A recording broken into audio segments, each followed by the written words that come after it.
ਸਤਨਾਮ ਕਰਤਾ ਪੁਰਖ ਨਿਰਭਉ ਨਿਰਵੈਰ ਅਕਾਲ ਮੂਰਤ ਅਜੂਨੀ ਸੈਭੰ ਗੁਰ ਪ੍ਰਸਾਦ ਜਿਤਾ ਜੀਉ ਪਿੰਡ ਸਭ ਤੇਰਾ ਤੂੰ ਅੰਤਰ ਜਾਮੀ ਪੁਰਖ ਭਗਵਾਨ ਦਾਸਨ ਦਾਸ ਕਹਿ ਜਨ ਨਾਨਕ ਜਿਹਾ ਤੂੰ ਕਰਾਹੇ ਤਿਹਾ ਹਉ ਕਰੀ ਵਖਿਆਣ ਸੁਕੋ ਟਲ ਗੁਰ ਸੇਵੀਐ ਅਹਨਸ ਸਹਿਜ ਸੁਭਾਏ ਦਰਸ਼ਨ ਪਰਸੈ ਗੁਰੂ ਕੈ ਜਨਮ ਮਰਨ ਦੁਖ ਜਾਏ ਹੋਵੈ ਸਿਫਤ ਖਸਮ ਦੀ ਨੂਰ ਅਰਸੋਂ ਕੁਰਸੋਂ ਚੱਟੀਐ ਤੁਧ ਡਿਠੇ ਸੱਚੇ ਪਾਤਸ਼ਾਹ ਮਲ ਜਨਮ ਜਨਮ ਦੀ ਕੱਟੀਐ ਸੱਜਣ ਸੱਚਾ ਪਾਤਸ਼ਾਹ ਸਿਰ ਸ਼ਾਹ ਦੇ ਸ਼ਾਹ ਜਿਸ ਪਾਸ ਬੈਠਿਆ ਸੋਹੀਐ ਸਭਨਾ ਦਾ ਵੇਸਾ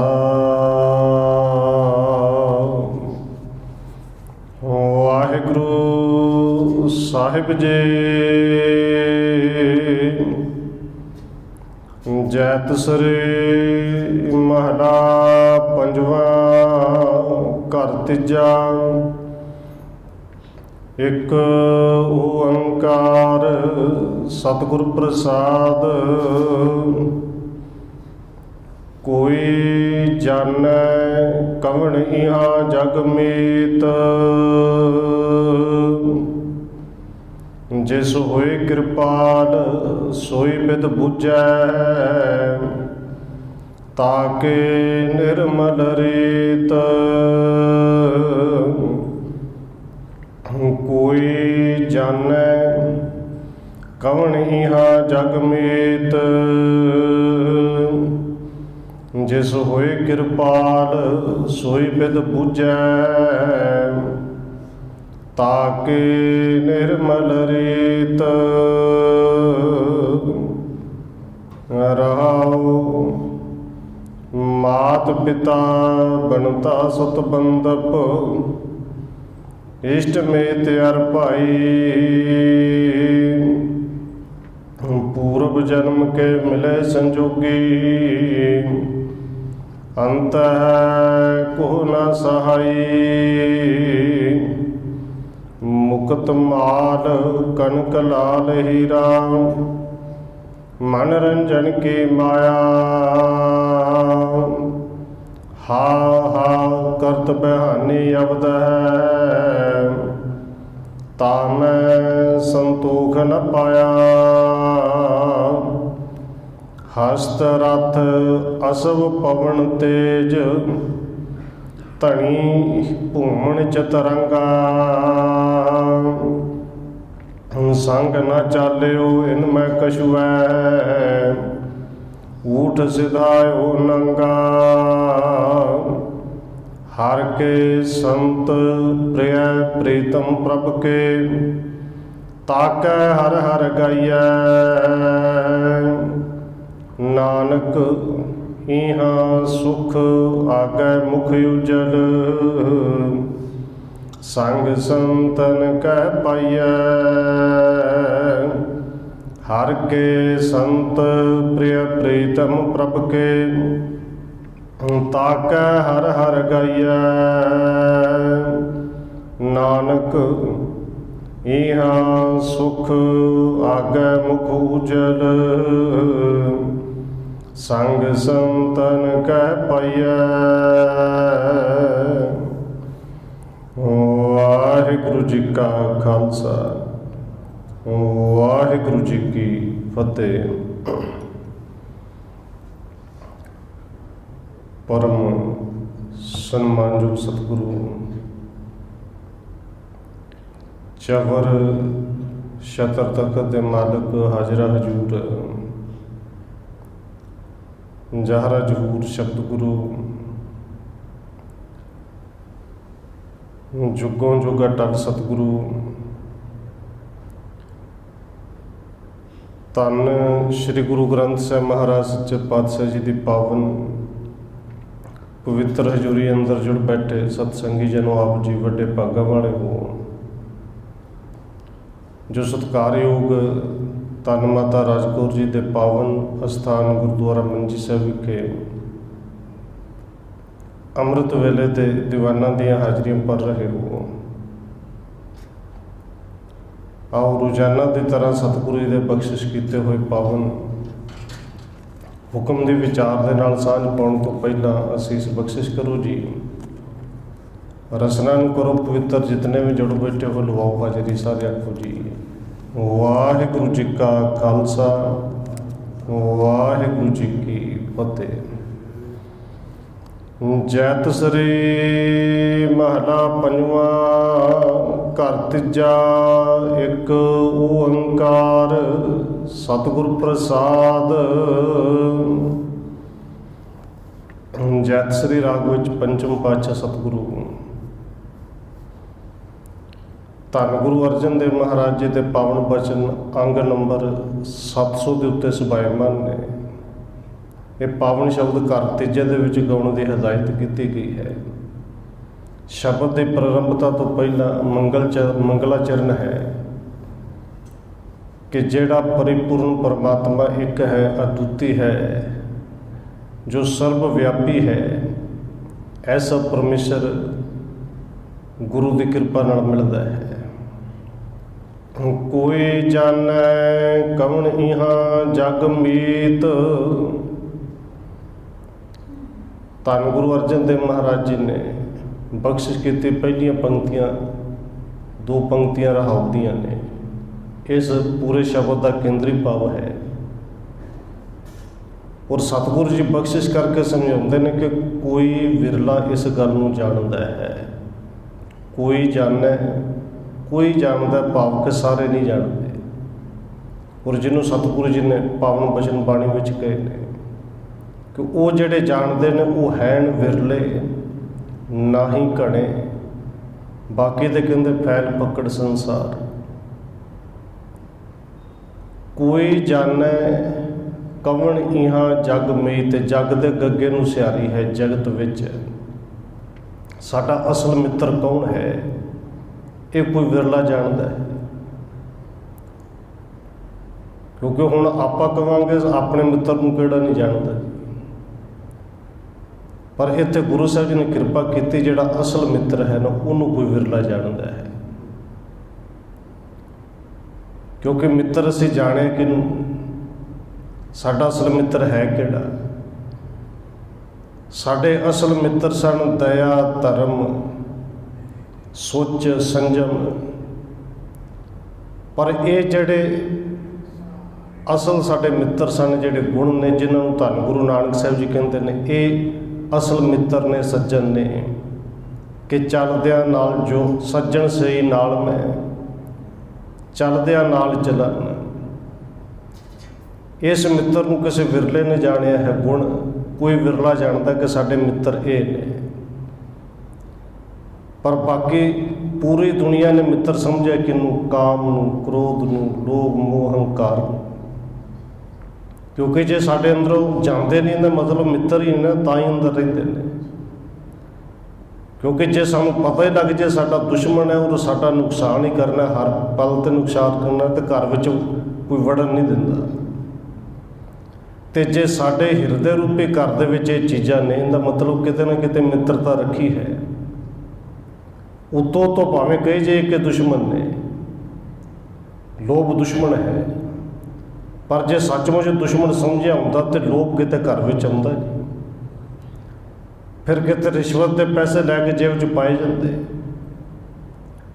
जे इन्हां नूं दुश्मन समझिया हुंदा तो ये जो कुछ संसार दे विच हो रहा भी हुंदा, और लोभ भी इन्ना हद तो वध है कि पूरे दुनिया नूं ठग के खा जाओ करोड़ों रुपये, बस घर परी चलो। फिर जदों पैंदे ने छापे कहते फिर स्यापे पैंदे ने, गिणन वाले नूं मशीनां लियाओ हुण गिणो इन्ने करोड़ इहदे घर चों निकल आया, क्योंकि लोभ इन्ना ज़्यादा है। खैर गुरु साहब जी किरपा करते ने। असल विच जिहड़े साडे मित्र सन ये कोई विरला जानदा है, नहीं तो मित्र किन्ना नूं बनाया गुरु साहब ने कि किरपा करके सानूं समझाया है। कहंदे इस गल दी समझ पैंदी किनूं, जिहड़ा विरला भी जानदा है। किवें पैंदी समझ? जिस होए किरपाल सोई बिद बूझै, ताके निर्मल रेत जिंदे ते गुरु आप कृपा करे। जिस होए किरपाल सोई बिद बूझै, इस बिद नूं जुगत नूं तरीके नूं कोई बूझे दा अर्थ समझ सकदा है। हुण इहदा मतलब फिर एक सवाल पैदा हुंदा है कि जे कोई विरला जानदा मित्र कौन है, तो जानदा भी वो जिंदे ते किरपा हुंदी है। इहदा मतलब गुरु साहब जी सारिआं ते किरपा नहीं करते, तो जे किसे ते किरपा करते हैं फिर क्या जा सकता है कि फिर तो द्वैश है। पर नहीं, गुरु साहब ने समझाया कि गुरु दी, रब दी, परमेश्वर की किरपा सारिआं ते है। किवें किरपा है जी? धन गुरु अर्जन देव जी के पावन बचन पढ़ते हैं। एक बचन होता है, तुमरी किरपा ते मनुख देह पाई है। जे तू मनुख है तो पहले उस गल नूं समझ, जेड़ा भी है कि तेरे ते किरपा हुई तो शरीर मिलिया ना, उनकी तो किरपा होगी। अगे इस किरपा नूं अंदर तू जेड़ा रखना सी साम के वो रख नहीं सकिया। तुमरी किरपा ते मनुख देह पाई है, तो जदों दिख पाई जेड़ा अगे किरपा दा तू कह लिए कि सही ढंग नाल वरतों करनी सो कीती नहीं, तो वरतों की करनी सी? देहो दर्श हर राया, खोज करनी सी, समझना सी, पर वो नहीं कीती। भई प्राप्त मनुख दे हुरिया, ये तो किरपा दे नाल मिल गई देहुरी, पर कदे ने विचार कीते कि कहदे नहीं भई क्यों मिली। तो धन गुरु अर्जन देव जी कहते भाई नहीं समझ लगी तो समझा दिंदे, गोबिंद मिलन की यह तेरी बरिया। उन्हें मतलब किरपा तो सारे तो हुई ना जी। जे मनुख की गल करिए, हर एक मनुख ते किरपा है,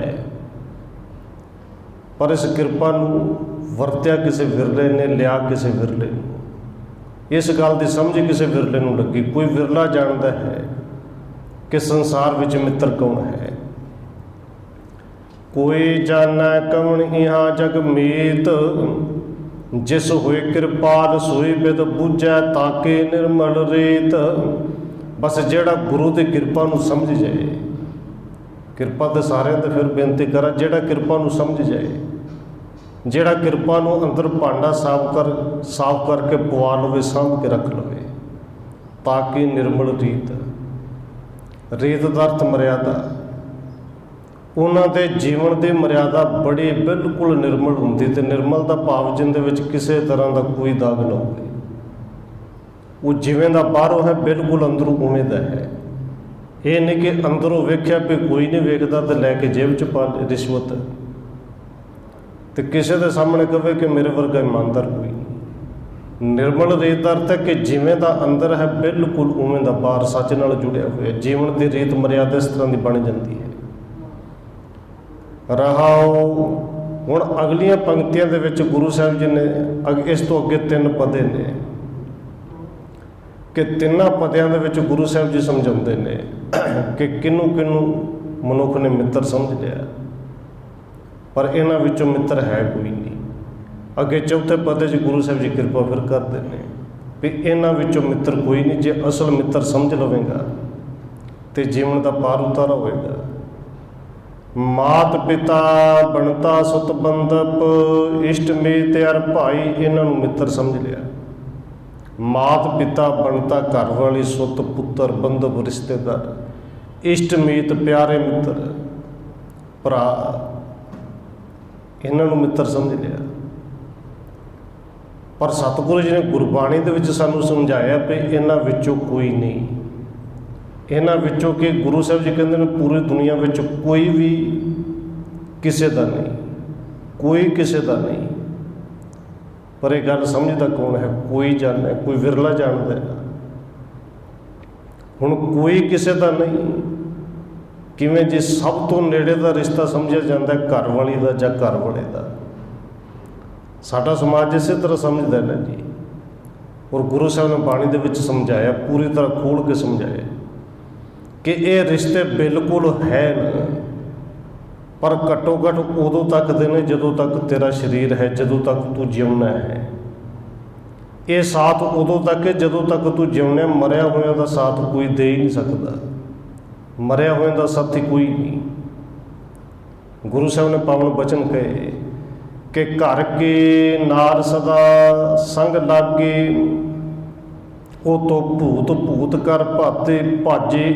जदों कहंदे शरीर दे विचों शरीर निकलिया तो अपवित्र कह दिता। भूत का उत्थे अर्थ है अपवित्र।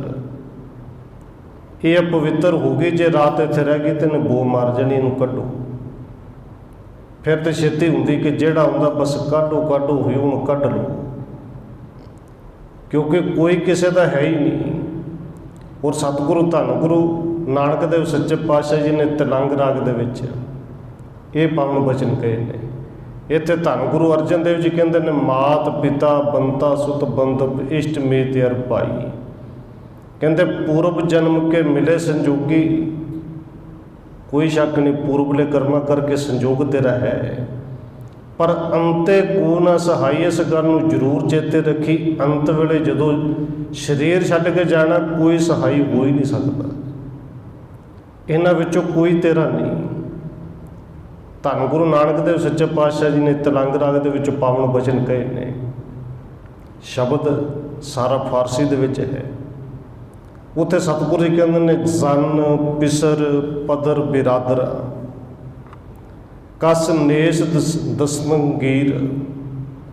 हुण ये जिहड़ा पावन वचन है, जन जज्जे दे पैर थले बिंदी नहीं,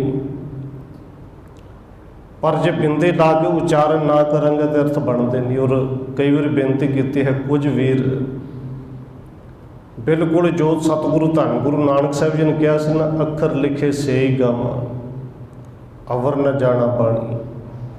वो समझते हैं कि जेडे अखर ये लिखे ने गुरु साहब जी इन्हां बारे गल करते हैं, क्योंकि जो तक भावर्थ समझेंगे ना, इनका भावर्थ से कि जो कुछ लोग करते हैं बस वही कुछ मैं करना चाहना, मैनू तो अपनी सोच अपनी समझ अपने आप कुछ कर ही नहीं सकता, इन्ने बंधनों में बन्निया सी।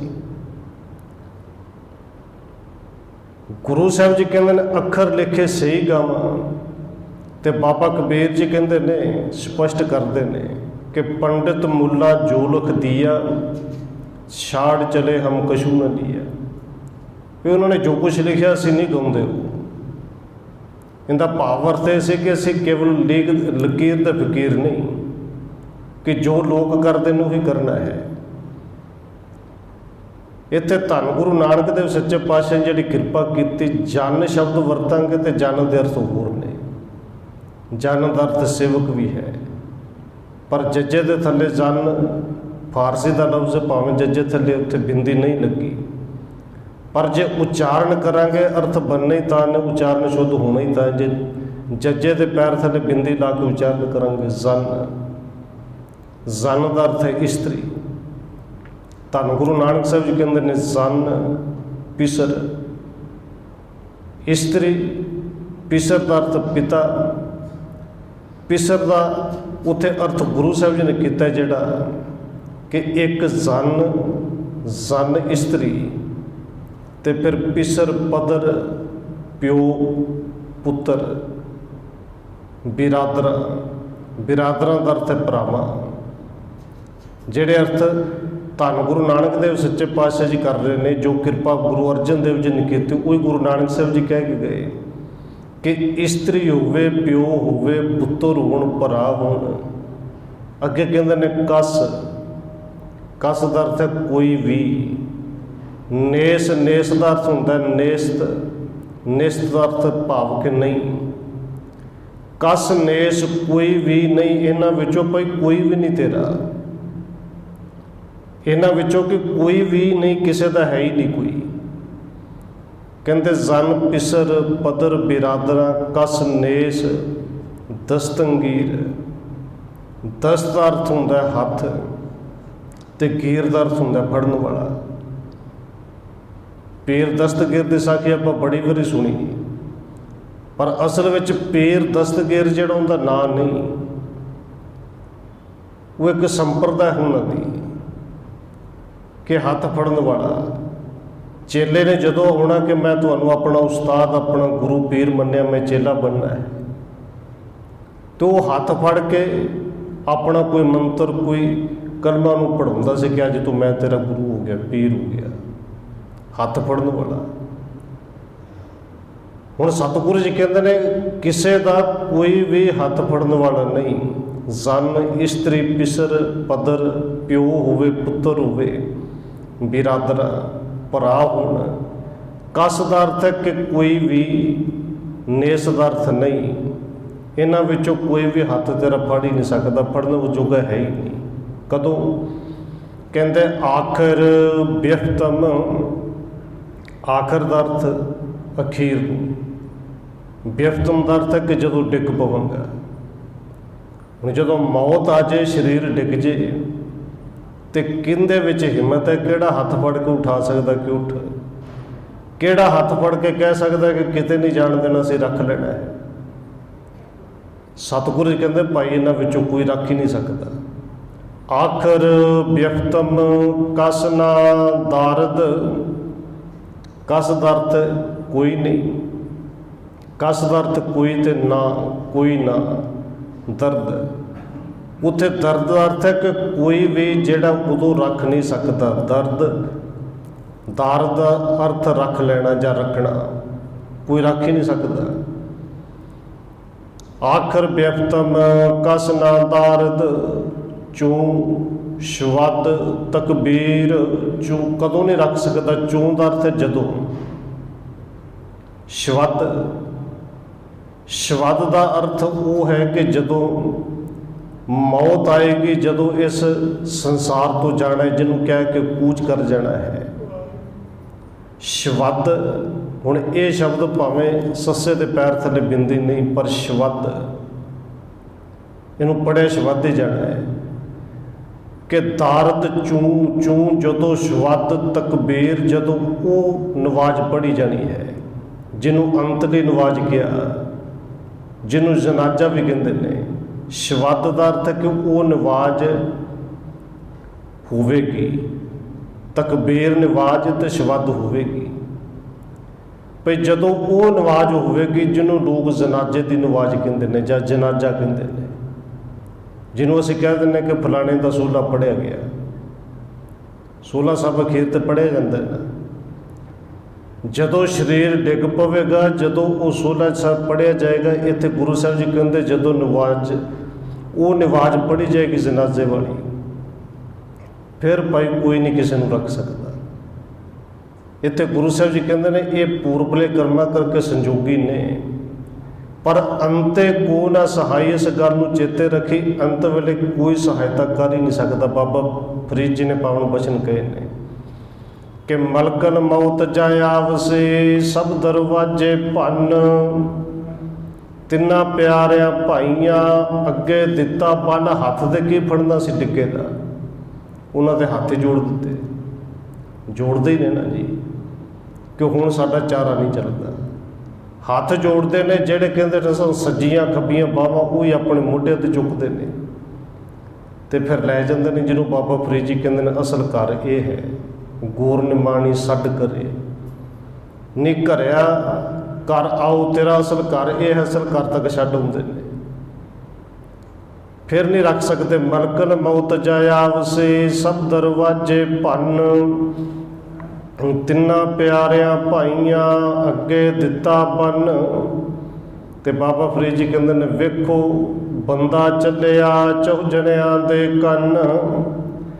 ਫਰੀਦਾ ਅਮਲ ਜੇ ਕੀਤੇ ਦੁਨੀ ਵਿੱਚ, ਸੇ ਦਰਗਾਹ ਆਏ ਕੰਮ ਹੁਣ ਹੀ ਸਮਝ ਲੈ।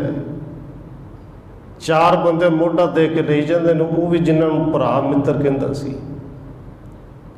ਇਹਨਾਂ ਨੇ ਕੰਮ ਨਹੀਂ ਆਉਣਾ ਜੇ ਤੂੰ ਦੁਨੀਆ ਦੇ ਵਿੱਚ ਰਹਿ ਕੇ ਕੋਈ ਚੰਗੇ ਅਮਲ ਕੀਤੇ, ਚੰਗੇ ਕੰਮ ਕੀਤੇ, ਕੰਮ ਆਉਣਾ ਉਹਨੇ ਹੈ।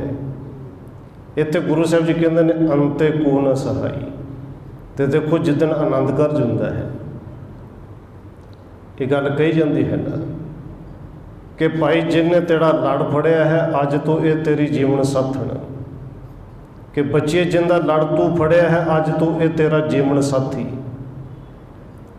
ਭਾਵੇਂ ਸਿੱਧੇ ਸ਼ਬਦਾਂ ਵਿੱਚ ਨਹੀਂ ਕਿਹਾ ਜਾਂਦਾ, ਪਰ ਇਹਦਾ ਮਤਲਬ ਤਾਂ ਇਹ ਨਾ ਕਿ ਜੀਵਨ ਸਾਥੀ ਜਿਉਂਦਿਆਂ ਜਿਉਂਦਿਆਂ ਦਾ ਸਾਥੀ ਹੈ।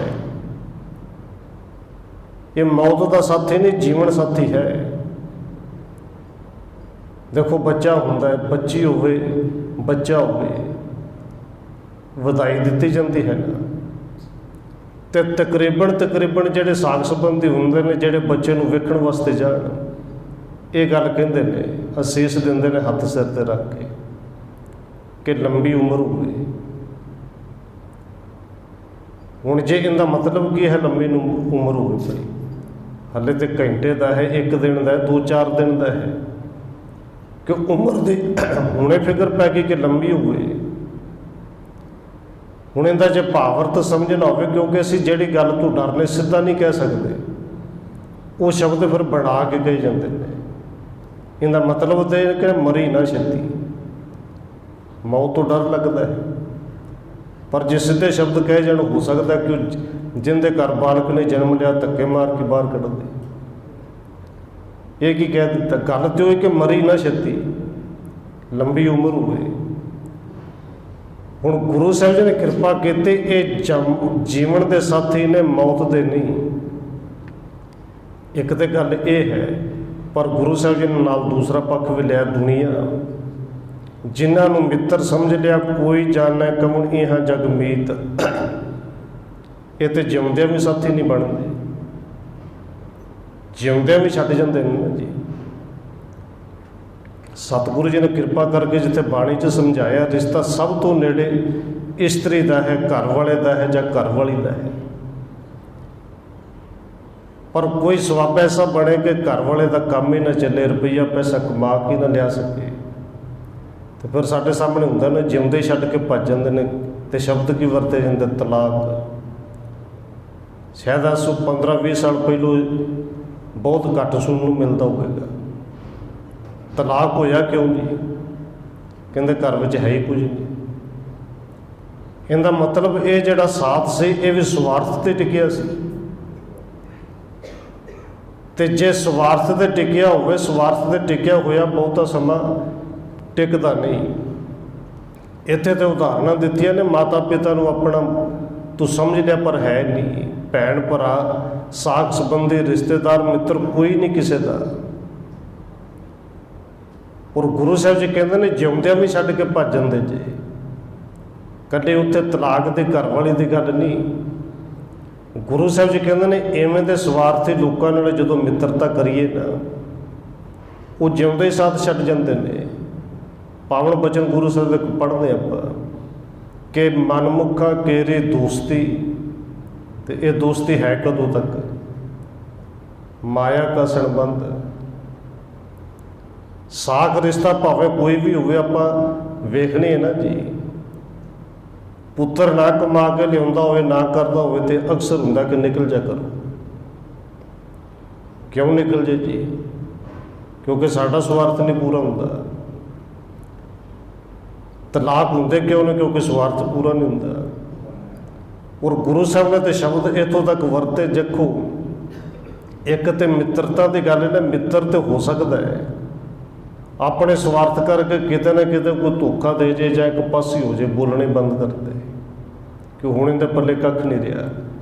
ਪਰ ਜਿਹੜੇ ਖੂਨ ਦੇ ਰਿਸ਼ਤੇ ਹੁੰਦੇ ਨੇ, ਬਹੁਤ ਨਜ਼ਦੀਕੀ, ਜਿਹਨੂੰ ਅਸੀਂ ਸਮਝਦੇ, ਉਹ ਇਕੱਲੇ ਪਾਸੇ ਨਹੀਂ ਹੁੰਦੇ। ਉਹ ਫਿਰ ਰਿਸ਼ਤੇਦਾਰਾਂ ਦੇ ਵਿੱਚ, ਸਾਰਿਆਂ ਦੇ ਵਿੱਚ ਖਲੋ ਕੇ ਗੰਦ ਵੀ ਬਕਦੇ ਨੇ।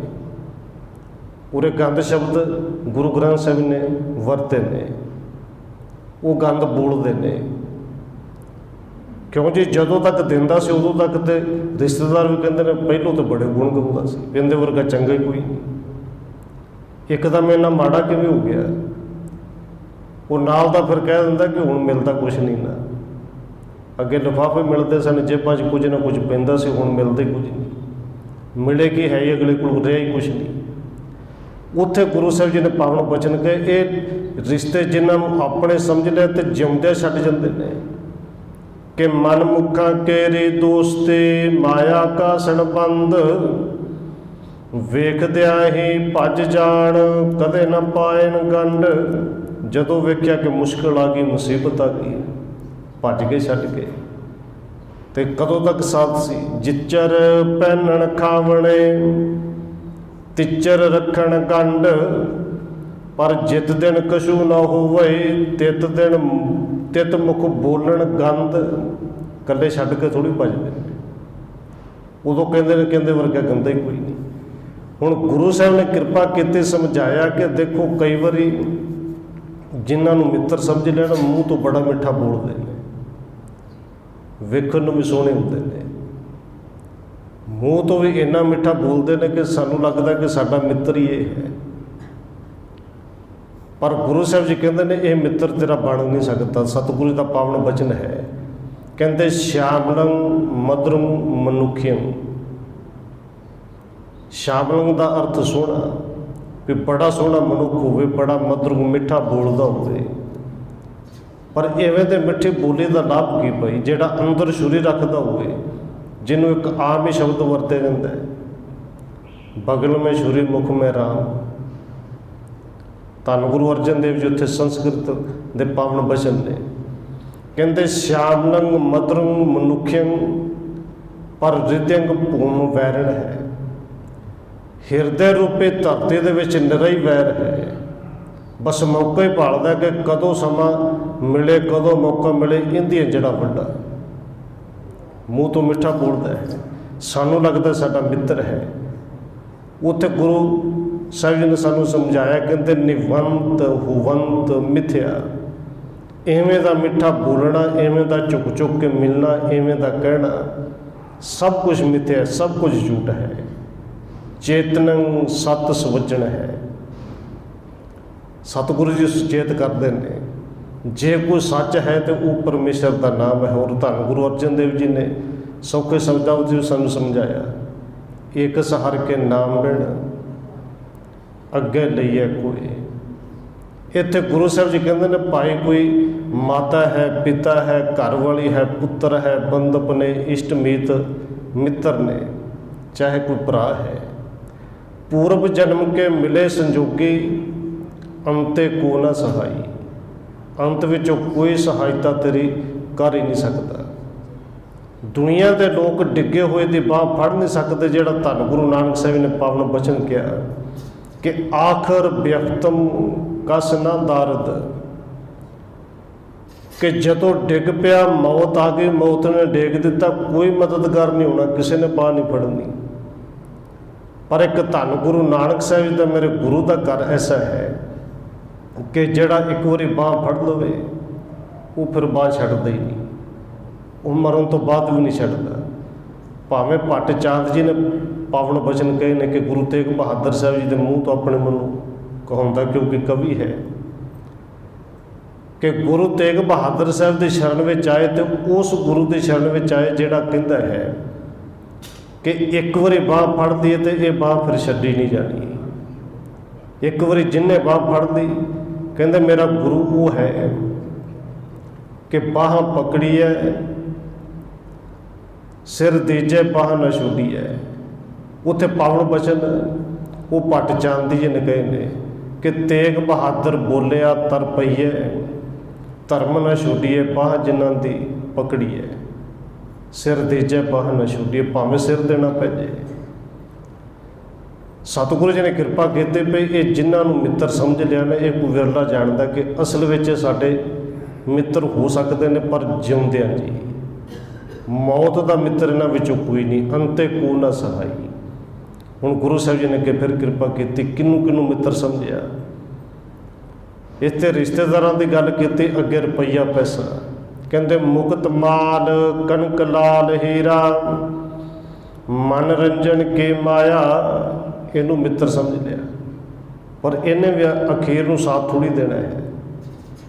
ਮੁਕਤ ਕੀਮਤੀ ਮੋਤੀ, ਮੁਕਤ ਮਾਲ ਦਾ ਅਰਥ ਕੀਮਤੀ ਮੋਤੀਆਂ ਦੀ ਮਾਲਾ ਤੇਰੇ ਕੋਲ ਹੋਵੇ, ਲਾਲ ਹੋਣ ਹੀਰੇ ਹੋਣ, ਪਰ ਇਹ ਮਨ ਨੂੰ ਖੁਸ਼ ਕਰਨ ਵਾਲੀ ਇੱਕ ਮਾਇਆ ਤੇ ਹੈ।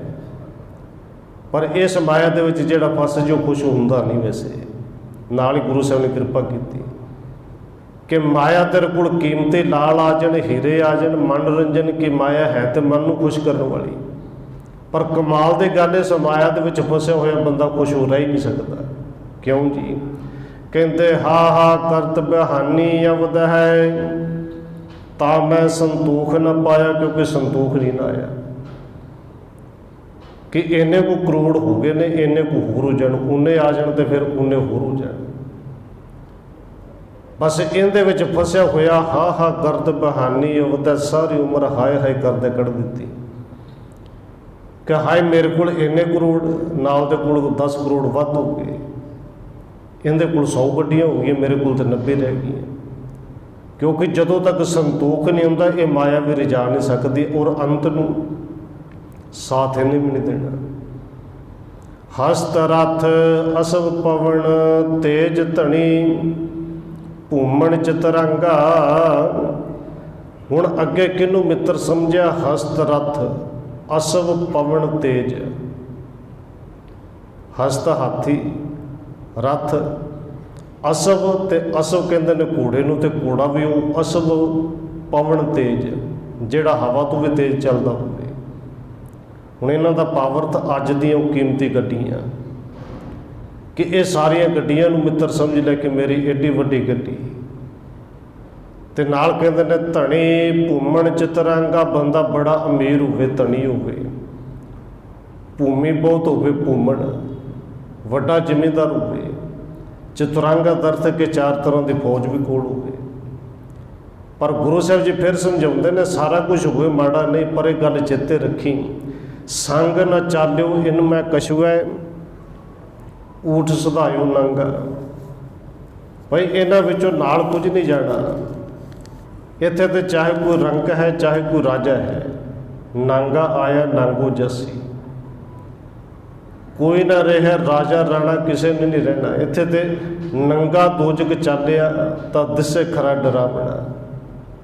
ਇੱਥੇ ਰਹਿਣਾ ਕੋਈ ਨਹੀਂ। ਔਰ ਬਾਬਾ ਕਬੀਰ ਜੀ ਨੇ ਪਾਵਨ ਬਚਨ ਕਹੇ ਨੇ, ਫਿਰ ਭਾਵੇਂ ਕਿਸੇ ਦੇ ਪੱਲੇ ਕੱਖ ਵੀ ਨਹੀਂ ਤੇ ਭਾਵੇਂ ਕਿਸੇ ਦੇ ਕੋਲ ਕਰੋੜਾਂ ਨੇ ਰਹਿਣਾ ਕਿੰਨੇ। ਨਾਂਗੇ ਪਾਉ ਤੇ ਗਏ ਜਿਨਕੇ ਲੱਖ ਕਰੋੜ, ਲੱਖਾਂ ਕਰੋੜਾਂ ਵਾਲਾ ਕਿਤੇ ਰਹਿ ਜਾਣਾ ਹੈ। ਸਤਿਗੁਰੂ ਇਹ ਕਹਿੰਦੇ ਨੇ ਅੰਤ ਵਿੱਚ ਇਹਨਾਂ ਦੇ ਨਾਲ ਵੀ ਕਿਸੇ ਨੇ ਨਾਲ ਨਹੀਂ ਇਹਨਾਂ 'ਚੋਂ ਜਾਣਾ। ਸੰਗ ਨਾ ਚਾਲਿਓ ਇਹਨੂੰ ਮੈਂ ਕਛੂਐ, ਊਠ ਸੁਧਾਇਓ ਨੰਗਾ। ਫਿਰ ਉਹ ਸੁੱਖ ਮਿਲੇ ਕਿੱਥੋਂ ਜੀ? ਹੁਣ ਗੁਰੂ ਸਾਹਿਬ ਨੇ ਕਿਰਪਾ ਕਰਕੇ ਸਮਝਾਇਆ। ਕਹਿੰਦੇ ਹਰ ਕੇ ਸੰਤ ਪ੍ਰਿਯ ਪ੍ਰੀਤਮ ਪ੍ਰਭ ਕੇ, ਜਿਹੜੇ ਹਰੀਜਨ ਦੇ ਸੰਤ ਨੇ, ਜਪਣ ਵਾਲੇ ਨੇ, ਜਿਨ੍ਹਾਂ ਦੇ ਅੰਦਰ ਇਹ ਗੁਣ ਨੇ, ਆਪਣੇ ਪਤੀ ਪਰਮੇਸ਼ਰ ਨੂੰ ਪਿਆਰੇ ਲੱਗਦੇ ਨੇ, ਭਾਉਂਦੇ ਨੇ ਤੇ ਕਰਦੇ ਕੀ ਨੇ? ਤਾਂ ਕਹਿ ਹਰ ਹਰ ਗਾਈਐ, ਉਹ ਉਹਦੇ ਪ੍ਰੇਮ ਦੇ ਵਿੱਚ ਪੈ ਕੇ ਕੇਵਲ ਉਹਨੂੰ ਗਾਉਂਦੇ ਨੇ, ਹਰੀ ਦੇ ਗੁਣਾਂ ਨੂੰ ਗਾਉਂਦੇ ਨੇ। ਔਰ ਜਿਹੜੇ ਗੁਣ ਗਾਉਂਦੇ ਨੇ ਗੁਰੂ ਸਾਹਿਬ ਜੀ ਕਹਿੰਦੇ ਨੇ ਨਾਨਕ ਇਹਾਂ ਸੁਖ ਆਗੇ ਮੁਖ ਉਜਲ, ਉਹਨਾਂ ਨੂੰ ਇੱਥੇ ਵੀ ਸੁੱਖ, ਅੱਗੇ ਵੀ ਮੁਖ ਉਜਲਾ। ਔਰ ਪਹਿਲੋਂ ਬੇਨਤੀ ਕੀਤੀ ਸੀ ਤਲਾਕ ਹੋ ਜਾਂਦੇ ਨੇ ਕਿਉਂਕਿ ਸੁੱਖ ਨਹੀਂ ਮਿਲਦੇ, ਕਿਉਂਕਿ ਘਰ ਵਿੱਚ ਰੁਪਈਆ ਪੈਸਾ ਘੱਟ ਹੈ ਹੀ ਨਹੀਂ। ਪਰ ਧੰਨ ਗੁਰੂ ਅਰਜਨ ਦੇਵ ਜੀ ਨੇ ਪਾਵਨ ਬਚਨ ਕਹੇ ਨੇ ਕਿ ਜਿਨ੍ਹਾਂ ਦੇ ਅੰਦਰ ਇਹ ਸੰਤੋਖ ਆ ਜੇ, ਸਬਰ ਆ ਜੇ, ਔਰ ਜਿਨ੍ਹਾਂ ਦੇ ਅੰਦਰ ਭਾਵੇਂ ਇਹ ਜਿਉਂਦਿਆਂ ਜੀ ਪਿਆਰ ਹੋਵੇ, ਫਿਰ ਉਹ ਸਾਥ ਛੱਡ ਕੇ ਜਾਂਦੇ ਨਹੀਂ। ਕਿਉਂਕਿ ਮੌਤ ਵੇਲੇ ਸਾਥ ਕੋਈ ਦੇ ਨਹੀਂ ਸਕਦਾ, ਪਰ ਜਿਉਂਦਿਆਂ ਜੀ ਗੁਰੂ ਸਾਹਿਬ ਜੀ ਕਹਿੰਦੇ ਇਹ ਤੇ ਤੂੰ ਨਿਭਾ ਸਕਣਾ ਹੈ। ਭਾਵੇਂ ਸਤਿਗੁਰੂ ਦਾ ਪਾਵਨ ਬਚਨ ਰੱਬ ਦੇ ਪਰਮੇਸ਼ਰ ਦੇ ਪਿਆਰ ਨਾਲ ਹੀ ਸੰਬੰਧ ਹੈ, ਪਰ ਜਦੋਂ ਅਸੀਂ ਆਪਣੇ ਘਰ ਗ੍ਰਸਤੀ ਨੂੰ ਚਲਾਉਣਾ, ਗੁਰੂ ਸਾਹਿਬ ਦੀ ਬਾਣੀ ਨੂੰ ਪੜ੍ਹ ਕੇ ਚਲਾਉਣਾ ਹੈ, ਤੇ ਇਹ ਅਰਥ ਫਿਰ ਅਸੀਂ ਆਪਣੇ ਘਰਾਂ ਤੋਂ ਵੀ ਟਿਕਾ ਲੈਂਦੇ ਹਾਂ। ਸਤਿਗੁਰੂ ਜੀ ਕਿਵੇਂ ਸੁੱਖ ਹੋ ਸਕਦੇ ਨੇ, ਸਾਥ ਕਿਵੇਂ ਨਾ ਛੱਡੀਏ। ਧੰਨ ਗੁਰੂ ਅਰਜਨ ਦੇਵ ਜੀ ਕਹਿੰਦੇ ਨੇ ਦੇਖ, ਤੇਰੇ ਕੋਲ ਸੁੱਕੀ ਰੋਟੀ ਮਿਲ ਜੇ, 3 ਵਕਤ ਦੇ ਨਾ ਵੀ ਮਿਲੇ, ਇੱਕੋ ਵਕਤ ਮਿਲ ਜੇ। ਸੁੱਕੀ ਰੋਟੀ ਦੇ ਨਾਲ ਨਾ ਹੀ ਦਾਲ ਮਿਲੇ, ਅਚਾਰ ਵੀ ਨਾ ਮਿਲੇ, ਲੂਣ ਵੀ ਨਾ ਮਿਲੇ, ਸੁੱਕੀ ਮਿਲ ਜੇ ਵੀ ਉਹਨੂੰ ਛਕ ਜਾ, ਪਰ ਸਾਥ ਨਾ ਛੱਡੇ। ਕਿਉਂਕਿ ਜੇ ਪਤੀ ਨਾਲ ਹੈ, ਪਤੀ ਦੇ ਨਾਲ ਤੂੰ ਹੈ, ਉੱਥੇ ਪਤੀ ਦਾ ਅਰਥ ਰੱਬ ਪਰਮੇਸ਼ਰ ਪਤੀ ਹੈ। ਪਰ ਜਦੋਂ ਅਸੀਂ ਸਮਝਣਾ ਪਈ ਇਸ ਗ੍ਰਸਤੀ ਨੂੰ ਚਲਾਉਣਾ ਹੈ, ਫਿਰ ਪਤੀ ਹੋਵੇ ਚਾਹੇ ਪਤਨੀ ਹੋਵੇ, ਵੀ ਇਸ ਗੱਲ ਨੂੰ ਸਮਝ ਕੇ ਚੱਲੋ, ਜੇ ਤੁਸੀਂ ਨਾਲ ਹੋ, ਆਪਸ ਵਿੱਚ ਏਕਤਾ ਹੈ, ਪਿਆਰ ਹੈ, ਤੇ ਇਵੇਂ ਦੀਆਂ ਮੁਸੀਬਤਾਂ ਵੀ ਆਉਣਗੀਆਂ ਤੇ ਉਹ ਵੀ ਸੁੱਖ ਲੱਗਣਗੀਆਂ। ਸੁੱਕੀ ਰੋਟੀ ਹੋਵੇ, ਸੌਣ ਵਾਸਤੇ ਕੀਮਤੀ ਬੈੱਡ ਕੀ ਟੁੱਟਾ ਜਾਂ ਮੰਜਾ ਵੀ ਨਾ ਹੋਵੇ, ਤਾਂ ਵੀ ਰੱਬ ਦਾ ਸ਼ੁਕਰ ਕਰਿਆ ਜੇ ਧਰਤੀ ਤੇ ਤੂੰ ਦਿੱਤੀ, ਧਰਤੀ ਤੇ ਵਿਛਾਉਣ ਵਾਸਤੇ ਥੋੜ੍ਹੇ ਜਿਹੇ ਕਿਤੇ ਕੱਖ ਹੀ ਮਿਲ ਜਾਣ, ਪਰਾਲੀ ਮਿਲ ਜੇ, ਉਹਦੇ ਤੇ ਪੈ ਕੇ ਵੀ ਰੱਬ ਦਾ ਸ਼ੁਕਰ ਕਰ ਲਿਆ ਜੇ, ਕਿਉਂਕਿ ਪਤੀ ਨਾਲ ਹੈ। ਸਤਿਗੁਰੂ ਜੀ ਦਾ ਪਾਵਨ ਬਚਨ ਹੈ, ਧੰਨ ਗੁਰੂ ਅਰਜਨ ਦੇਵ ਜੀ, ਰੁੱਖੋ ਭੋਜਨ ਭੂਮ ਸੈਨ, ਪ੍ਰਿਆ ਸੰਗ ਸੂਖ ਬਿਹਾਤ। ਔਰ ਫਿਰ ਬੇਨਤੀ ਕਰਦਾ, ਉੱਥੇ ਪ੍ਰਿਆ ਦਾ ਅਰਥ ਕੇਵਲ ਪਤੀ ਨਹੀਂ, ਪਤੀ ਪਰਮੇਸ਼ਰ ਹੈ। ਪਰ ਅਸੀਂ ਗੁਰੂ ਸਾਹਿਬ ਦੇ ਇਸ ਪੰਕਤੀ ਨੂੰ ਲੈ ਕੇ ਜੇ ਗ੍ਰਸਤੀ ਜੀਵਨ ਜਿਉਣਾ ਹੈ ਤੇ ਕਿਉਂ ਨਹੀਂ ਜੀ ਸਕਦੇ, ਕਿਉਂ ਨਹੀਂ ਇਸ ਦੁੱਖ ਦੇ ਵਿੱਚੋਂ ਵੀ ਸੁੱਖ ਲੈ ਸਕਦੇ। ਧੰਨ ਗੁਰੂ ਅਰਜਨ ਦੇਵ ਜੀ ਨੇ ਅਜੇ ਸਮਝਾਇਆ ਵੀ ਇਸ ਗੱਲ ਨੂੰ ਕੋਈ ਵਿਰਲਾ ਸਮਝਦਾ ਹੈ, ਤੇ ਜਿਹੜਾ ਸਮਝਦਾ ਫਿਰ ਇਹ ਸੁੱਖ ਆਗੇ ਮੁਖ ਉਜਲ।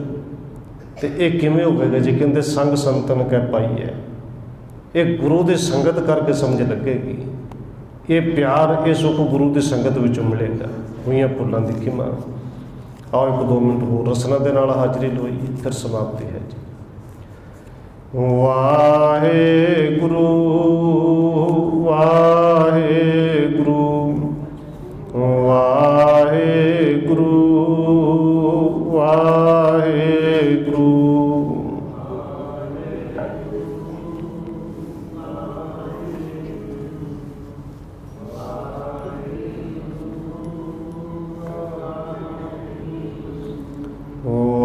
ਵਾਹਿਗੁਰੂ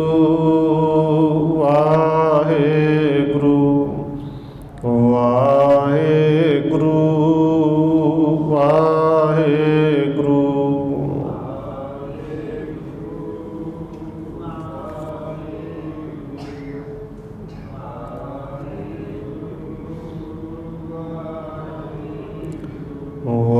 ਵਾਹਿਗੁਰੂ ਵਾਹਿਗੁਰੂ ਵਾਹਿਗੁਰੂ ਵਾਹਿਗੁਰੂ।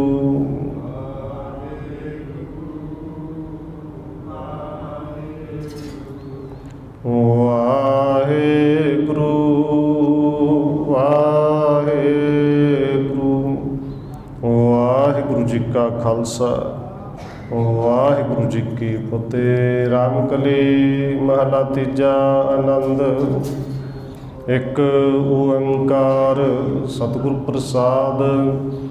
ਆਨੰਦ ਪਿਆ ਮੇਰੇ ਮਾਏ, ਸਤਿਗੁਰੂ ਮੈਂ ਸਤਿਗੁਰ ਤਾ ਪਾਇਆ ਸਹਿਜ ਸੇਤੇ ਮਨ ਵਜੀਆਂ।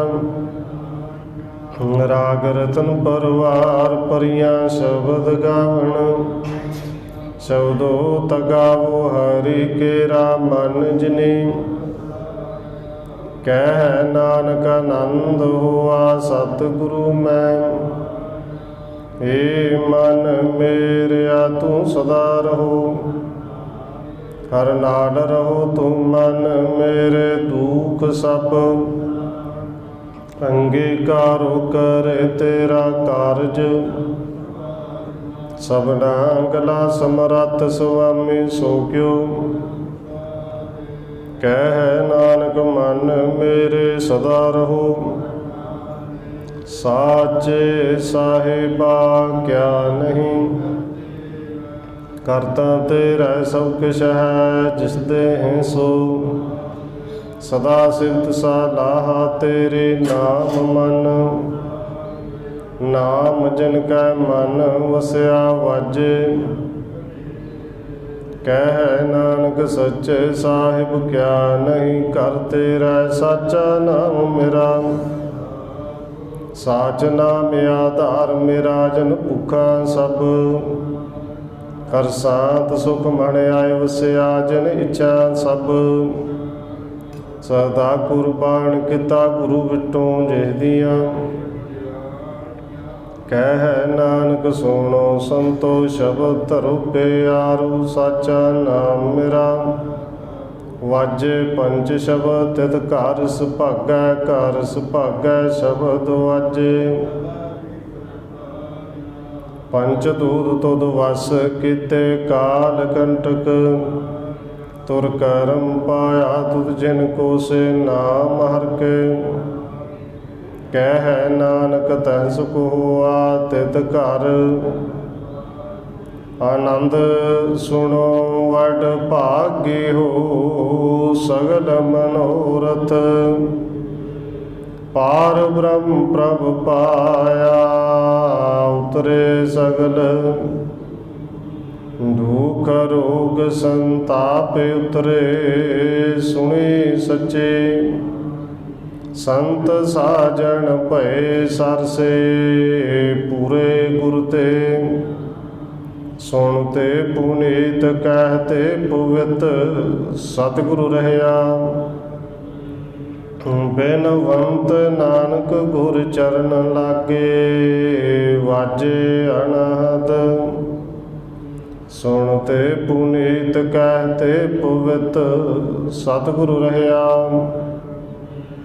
ਬੇਨਵੰਤ ਨਾਨਕ ਗੁਰ ਚਰਨ ਲਾਗੇ ਵਾਜੇ ਅਨਹਦ। ਵਾਹਿਗੁਰੂ ਜੀ ਕਾ ਖਾਲਸਾ ਵਾਹਿਗੁਰੂ ਜੀ ਕੀ ਫਤਿਹ। ਤੁਤਾ ਕਰ ਤੁਮ